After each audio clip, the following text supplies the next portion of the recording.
as he could, as close as he could. She still had to run her way through sand dunes to get to my body. They put the machine down, ripped my shirt open, put the nodes on, and then it was just at that point where someone hesitated for the first time in that 40 minutes and noted that I was soaking wet, that they were soaking wet. I was being resuscitated on freezing cold sand, wet sand, and the fear was that the electric shock, the water, would act as a conductor.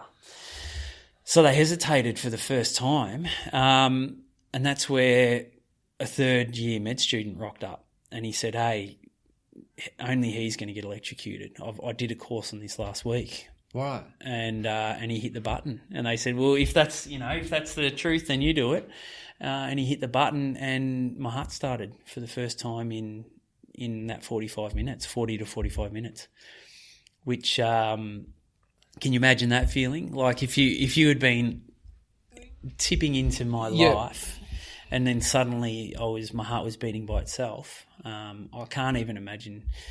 There's not many of them that I can talk to and bring up because I do this talk with public speaking.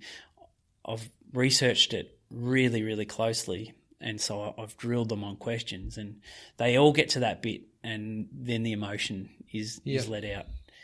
And what happens in that bit when the heart starts? Like, what do you come back awake, or does it just start? And you're still... So I was still unconscious. I started breathing for a little bit, and my heart started beating for a little bit, but then my heart stopped again. And they just had to keep hitting the button on that machine, and it just kept shocking me. And, and that's pretty much 2-3 minutes later, the chopper arrived and all the paramedics arrived and set up next to my body and took control of the situation. And that was the status quo for the next 10 minutes, just continuously hitting that button, getting my heart started again, until they got me to ICU at the Geelong Hospital.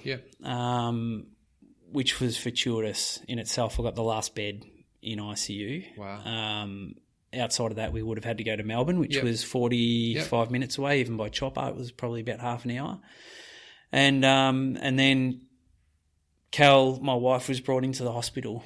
And the good news was that I was stable. So my heart was beating without assistance. Right. And that's all she needed to hear.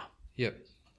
There was still obviously no understanding on your condition, brain, etc. Whether I was there or not, physically I was, but mentally no one had any idea. So, can you remember you don't remember anything? No, none of it. Absolute blank on the whole thing, which is amazing, isn't it? Really. So no post-traumatic stress disorder or anything like that.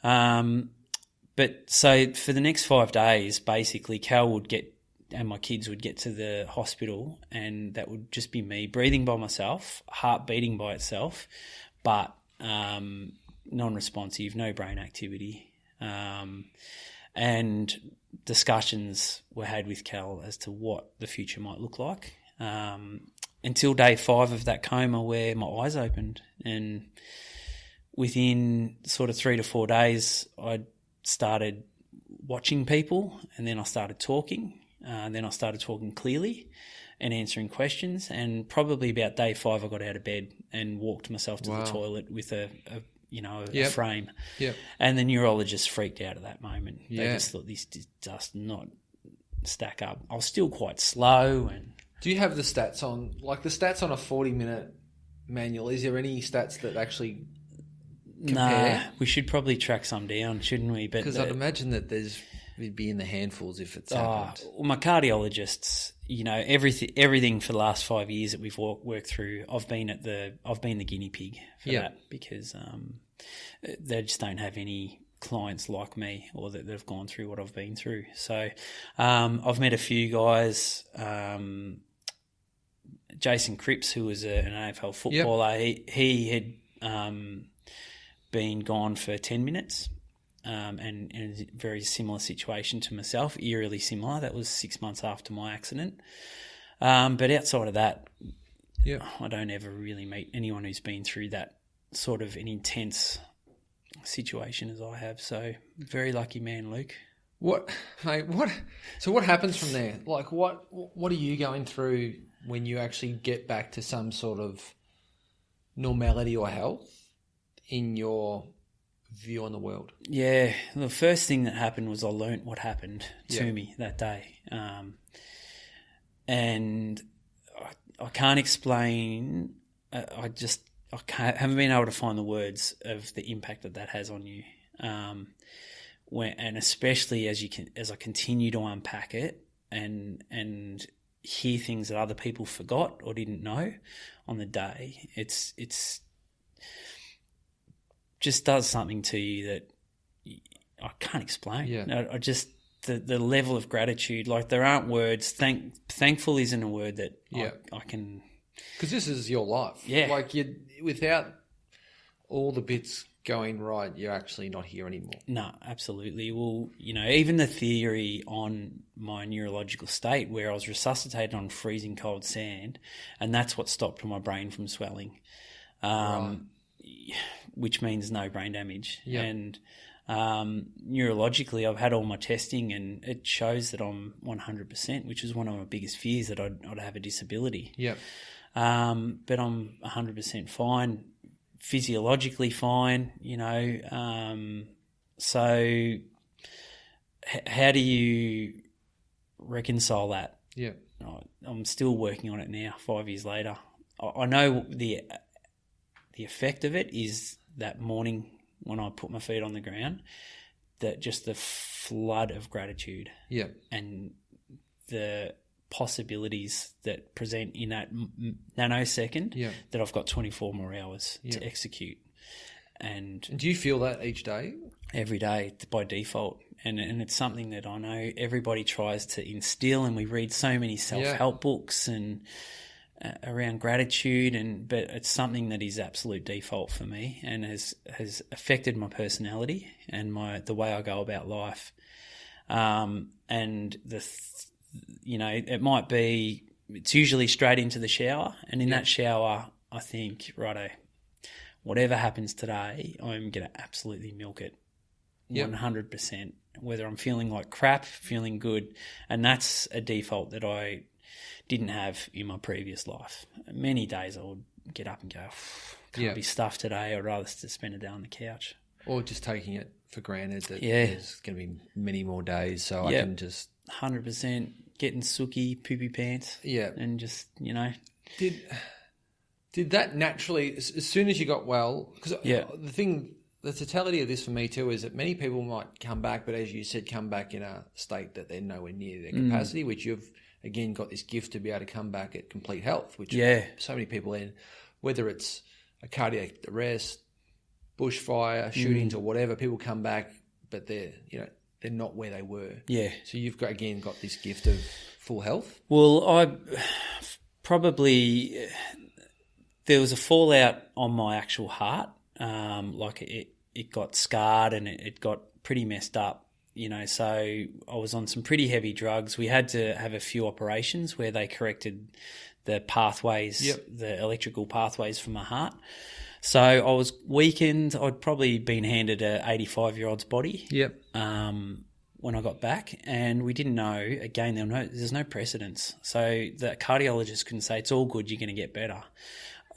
My wife was sort of lumped with this 85-year-old as a husband. My attention span was diminished, and there was all of these effects, so we didn't know what was going to happen. But the foundation of it was gratitude. The foundation was, it's okay. If this is all there is, this is better than the alternative.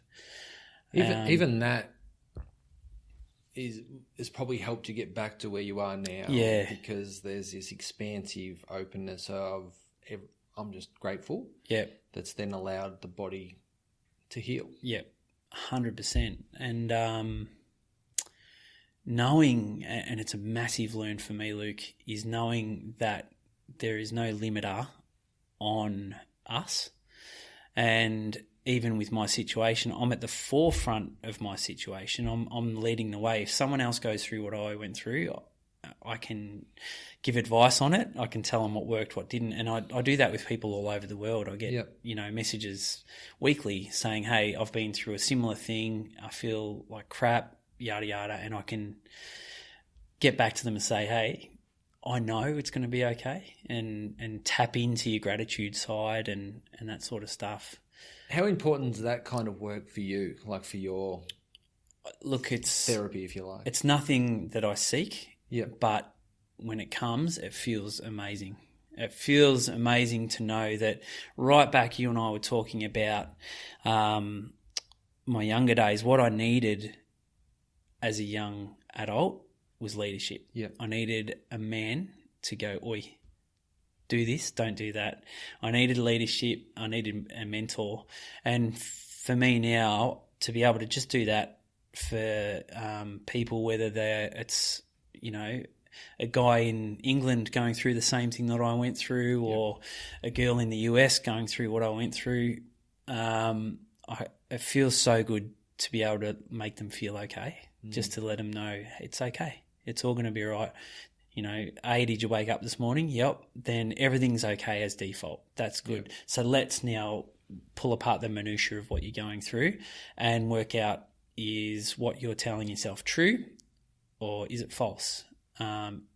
If it's false, then let's work on that. And that's a beautiful thing. It feels amazing. And it also forces me to check in with myself. If you're giving advice to others, you've really got to make sure that you've got the credibility to do so. So, mate, let's because I want to take that with you, and let's discuss now where you've landed and where you've got to. Yeah, because you're doing some amazing things with some great charities and some coaching or project management. So how does that all come about? Does that sort of come about by a real deliberate focus on helping humans? Yep. Yeah, I promised in that 6 months post-accident, I promised my wife, I would never go back to the finance industry or any industry that didn't serve my moral code, my moral core. B, I had to pull apart why I was here. There's an enormous, probably only negative was the flood of guilt that I felt for being saved. Yeah. Daily I would get stories of people dying from sudden cardiac arrest or cancer or anything, who were beautiful family men and women who had kids, and I thought, why have I been offered this and that family have not been offered it? But, guilt's a useless emotion. It serves no purpose. So I had to work out the purpose in it. Yep. Understood there that I don't believe you're born with a purpose. I believe you have to seek out purpose, and your purpose is to live a life of purpose, to find purpose in everything. That's the code that I set up for myself. So regardless of what I was going to move forward in, I had to be leveraging off the best part of me.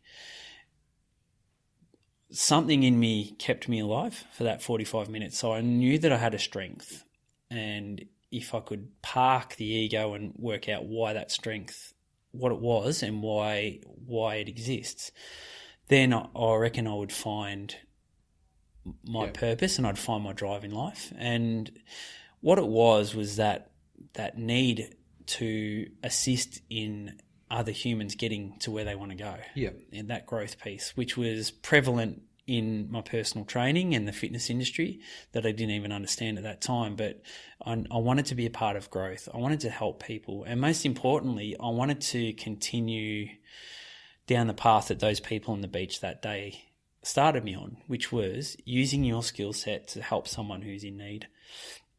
So that's all I did. I offered that up to the universe and said, just if you bring me a platform, I swear to God, I'll work my hardest on that platform.